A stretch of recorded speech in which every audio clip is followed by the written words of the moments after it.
Hello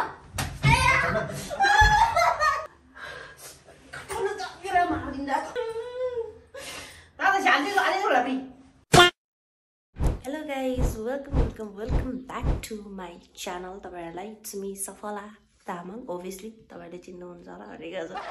चिन्नुहुन्न भने guys please गएर मेरो भिडियो हेर्नुस्. आज चाहिँ म एकदम आफ्टर लङ टाइम पछि चाहिँ म भिडियो लिएर आएको छु हैन. धेरै समयपछि एकदमै धेरै ग्याप पछि चाहिँ मैले भिडियो लिएर आएको छु. अनि आई थिंक तपाईहरुले मलाई बिर्सिनु भएको छैन होला. आजको बाइ द थम्बनेल तपाईहरुले पक्कै पनि थाहा भइसक्यो. धेरै नौटंकी नगरिकन ब्लगलाई स्टार्ट गर्न चाहे गाइस है. मैले एकदमै ओभर एक्टिङ नगरिकन म मेरो मम्मीलाई प्राङ्क गर्दैछु. म र मेरो भाइ मिलेर के प्राङ्क गर्दैछौँ भने पैसाको लागि हामी झगडा गर्दैछौँ. पैसाको लागि सबै कुरा पैसा त रहेछ नि हैन. ओभर एक्टिङ नगरिकन है. अनि म चाहिँ बिहानदेखिबाट चाहिँ मम्मीले म टिकटक बनाएको एक्टिङ गर्दैछु क्या हैन. टिकटक बनाएको नाटक गरिरहेको छु. अनि हामी चाहिँ यहाँ स्ट्यान्डमा म चाहिँ फोन हटाएर राखिदिन्छु. मेरो मम्मीलाई चाहिँ त्यस्तो थाहा हुँदैन कि भिडियो रेकर्ड भइरहेको छ भनेर, किनकि सी वाज भेरी इनोसेन्ट हैन. हामी दुईजनाले मिलेर उहाँलाई उल्लु बनाउँदैछौँ भनेर उहाँलाई त्यो थाहा पनि हुँदैन.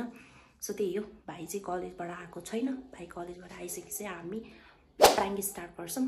अहिलेको लागि चाहिँ तपाईहरु स्टे ट्युन गाइस हैन. म चाहिँ कहिले कुनै कुनामा कहिले कुन कुनामा बसिरहेको छु. म चाहिँ यहाँ एकैवटा स्टल पारेर टिकटक बनाएको एक्टिङ गर्दैछु. मैले चाहिँ के सोचेँ भने सुभाष चाहिँ यहाँबाट आउँछ नि त. अनि म त यहाँ यो बेडमा बसिरहेको हुन्छु नि त. अनि मम्मी चाहिँ यो किचनबाट आउनुहुन्छ. मम्मी चाहिँ किचनमा बस्नुहुन्छ नि त. अनि सेटअप त मैले त्यो गर्नु पर्यो, मिलाउनु पर्यो. अनि डाइरेक्ट सुभाष यहाँबाट आउने बित्तिकै हैन यो म चाहिँ फोन यहाँ हटाएर राखिदिन्छु क्या. यहाँ यसरी राखिदिन्छु क्या. यसरी हटाएर त्यसपछि सबै देखिन्छ नि त. बेडमा यताउति सबै देखिन्छ. त्यही भएर म चाहिँ यहाँ चाहिँ हटाउने ट्राई गरिरहेको छु. मम्मी र ड्याडी चाहिँ यहाँ हुनुहुन्छ.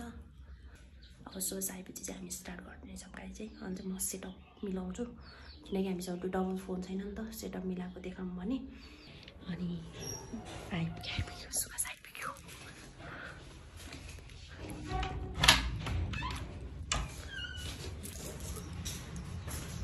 सुभाष आइपुगिसक्यो यहाँ. हाँस्दै आइरहेछ.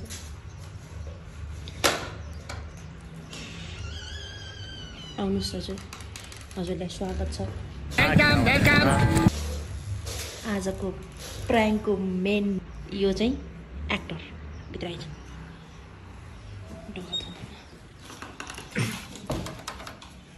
थुनै सक्दैन. मैले चाहिँ हैन म अघिदेखि मैले यहाँ राख्ने भनेको क्या. यहाँ राख्दैछु. यहाँ चाहिँ त लु यहाँ राख्दै सबै देख्छ यसरी. लु हेर्दा यहाँ राख्दैछु किनकि मम्मीलाई यहाँ कुनामा याद पनि हुनु नि त. अनि यहाँ सबै देख्छ क्या. जब हामी सेटअप बनाउँछु त्यसपछि भेटौँला.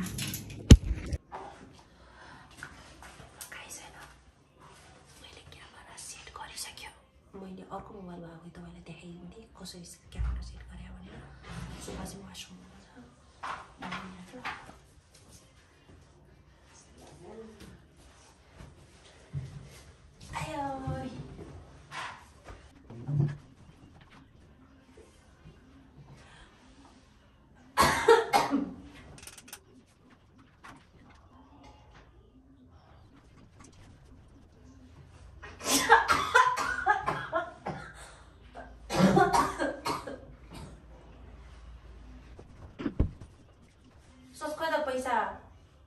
पैसा ल्याएन.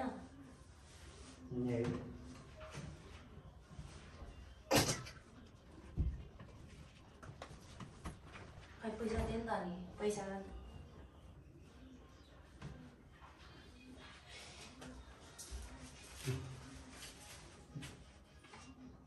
2000 मात्र पैसा कति दाम? खै त अरूको पैसा कति दाम? त्यत्रो पैसामा त म 2000 मात्र.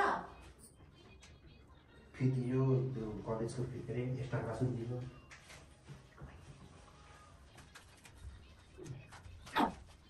त्यत्रो पैसामा त म 2000 मात्र. कत्रो भने के फी दिएन. फी कति तिर्यो? 14, 5. तर मैले त्यो त त्यत्रो पैसा दिएको त्यो के हो त के अरे यो सुवास आज त्यसरी खर्च गर्ने भए पैसा नभएको बेलामा दिमाग छैन तेरो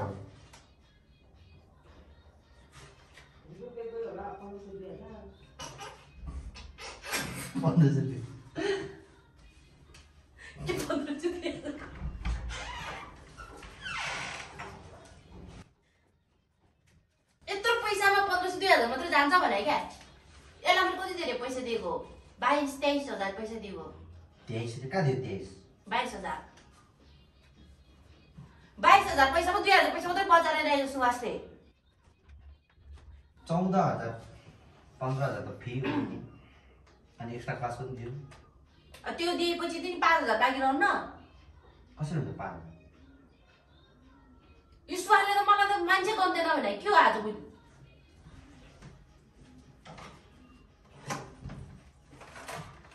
हिसाबै आउँदैन जस्तो 5,000 पैसा फिर्ता आउँदैन भने क्या 2,000 पैसा लिएर आएर पैसा नभएको बेलामा बुझ्नु पर्दैन यो सुवास के रक्सी चुरो खान थाले क्या यो सुवासले के केटीलाई दिन्छ तपाईको टाउको केटीलाई दिन्छ केटीलाई दिन थाले जस्तो लाग्यो अरे पैसा मलाई त गर्लफ्रेन्डलाई पैसा दिन्छ जस्तो लाग्यो चिप्पाइ नहुँदै कारण त्यत्रो 5,000 पैसामा जब 2,000 पैसा मात्रै लिएर आउँछ यार पैसा नभएको बेलामा पैसा छैन यस्तो कन्डिसन छ पैसा नभएको बेलामा थाहा तँलाई दिमाग छैन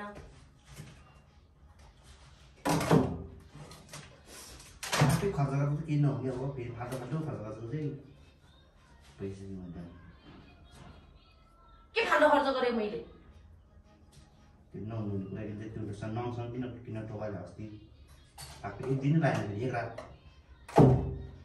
मैले नके तँलाई के भयो त्यो बढी हुन थाल्यो भने झन् भाइ भनेर माया गर्यो के पनि हिसाब पनि कहिले नि खोज्दिनँ 5,000 22,000 पैसामा 5,000 पैसा मात्रै लिएर आउनु भनेको त अचम्म होइन फीमा 17,000 रुपियाँ जान्छ 5,500 रुपियाँ आउँछ 2500 हो भने एउटाको 2500 हो नि लु हिसाब गर्दा क्यालकुलेटर थिच्दा तारो क्यालकुलेटर थिच्दा आउँदैन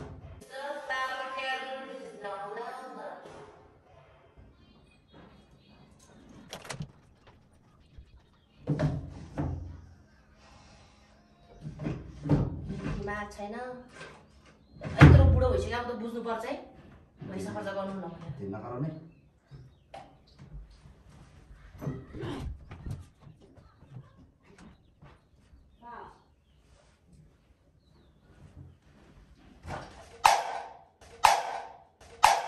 कस्तो बढी भयो यो सुवास के बढी सुवास नि आज पहिले पढेको यस्तो बढी भयो यो सुवास हेर्नु त सबै फालिदिएको हेर्नु न यहाँ झुकेर झर्रा दिमाग छैन के भयो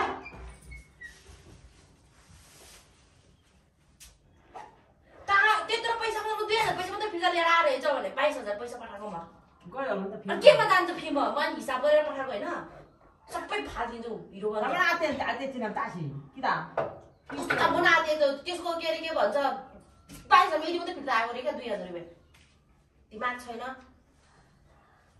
के सबै तिर्यो अहिले बाँकी राखेको हुन्छ कस्तो बाँकी राख्यो सबै तिर भनेर 5,000 रुपियाँ फिर्ता आउँछ क्या 2,000 मात्रै लिएर आयो भने रक्सी खान्छ चुरो खान्छ कि केटीलाई गर्नेलाई दिन्छ थाहा पैसा हुँदैन होला के नि दिँदैन केटी छैन भन्ने धेरैले के गर्छ पैसा त्यत्रो पैसा दिमाग छैन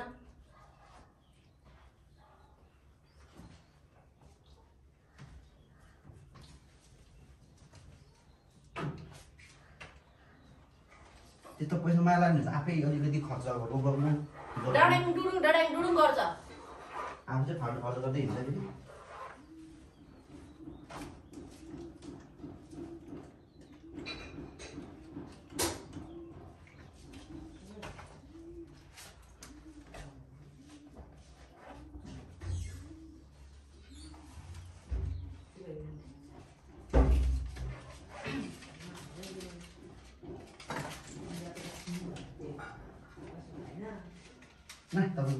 आया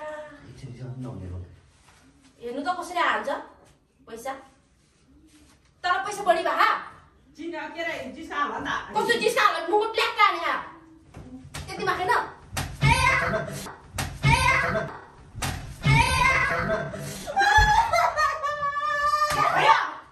किन चल्ला अब फेरि नि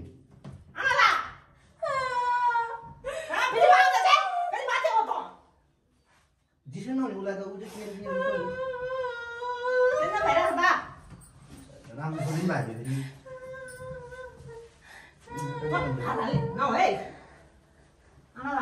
किन हाल्दा त उता गरेको फेरि उता अगाडि हाल्दा नि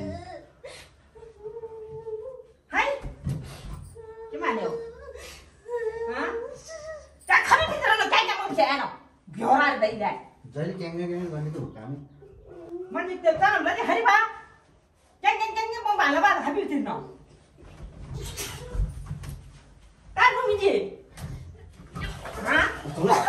प्राइभेट कहाँ हालिदिन्छ अहिले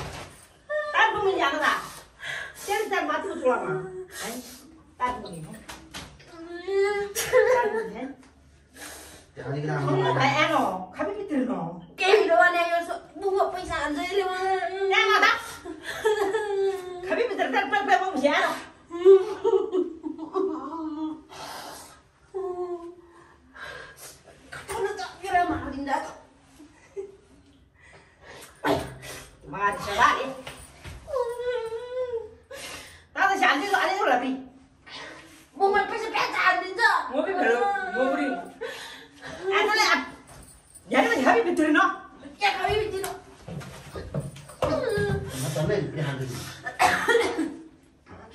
ममा पैसा हालिदिन्छ उहिले त्यस्तो ढङ्गको पैसा दिने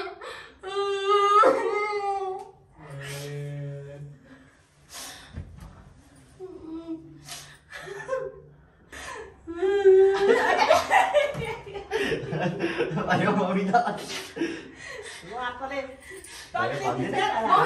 यहाँ हामीले प्राङ्क गरे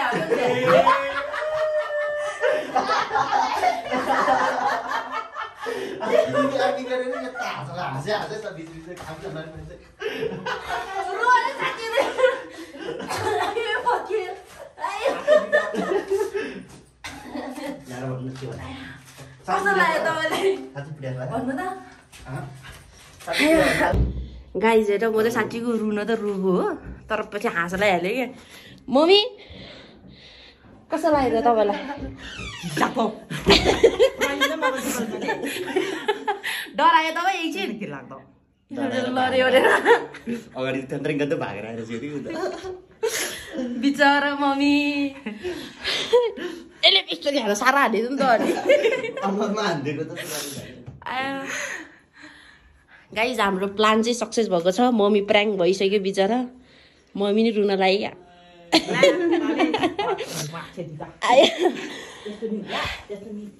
त्यस्तो त देखाउने होइन गाइजहरू र गाइज हामीले प्राङ्क पनि गर्यो होइन मजा आयो यसले मलाई साँच्चैको कति रिस पिरियड दिन्छ हाने यहाँ कतिको डर लाग्यो साँच्चै डर लाग्यो बोक्सी लाएर सबै जानले बोक्सी लाएर